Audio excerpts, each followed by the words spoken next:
વાવ-થરાદ જિલ્લાના દિયોદર નગરમાં સાધાર્મિક ભક્તિ સેવા ટ્રસ્ટ સંચાલિત શ્રી જૈન ભોજનાલય શાળા બીજા વર્ષમાં પ્રવેશ કરતી વખતે ધાર્મિક ઉત્સાહ અને ભક્તિભાવ સાથે વિશેષ કાર્યક્રમનું આયોજન કરવામાં આવ્યું હતું। આ પાવન અવસરે સવારે પરમાત્માની ભવ્ય સ્નાત્ર પૂજા યોજાઈ હતી, જેમાં સમગ્ર દિયોદર શહેરના જૈન ભક્તોએ ભાવપૂર્વક ભાગ લીધો હતો। સ્નાત્ર પૂજાના આયોજન દરમિયાન વિવિધ ભાગ્યશાળી ભક્તો દ્વારા પ્રભાવના અર્પણ કરવામાં આવી હતી। ભક્તિ, એકતા અને સાધાર્મિક સેવાનો સુંદર સમન્વય જોવા મળ્યો હતો।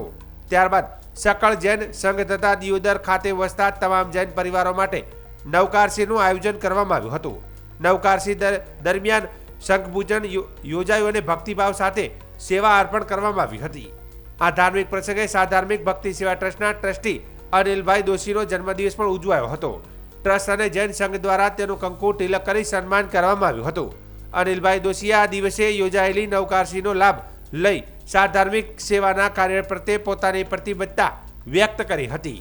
કાર્યક્રમ દરમિયાન દિયોદર જૈન સંઘના ટ્રસ્ટીગણ, વડીલો તેમજ ભાઈ બહેનો મોટી સંખ્યામાં ઉપસ્થિત રહ્યા હતા અને સમગ્ર આયોજન શાંતિપૂર્ણ અને ધાર્મિક વાતાવરણમાં સંપન્ન થયું હતું। શ્રી જૈન ભોજનાલય શાળા દ્વારા સતત 2 વર્ષથી સાધાર્મિક સેવા, ભક્તિભાવ અને સમાજ હિતના કાર્યો થકી જૈન સમાજમાં એકતા અને સેવા ભાવનાને વધુ મજબૂત બનાવવાનો પ્રયાસ કરવામાં આવી રહ્યો છે। આ કાર્યક્રમથી દિયોદર શહેરમાં ધાર્મિક ઉલ્લાસ અને સામૂહિક એકતાનો સુંદર સંદેશ પ્રસરી ગયો હતો।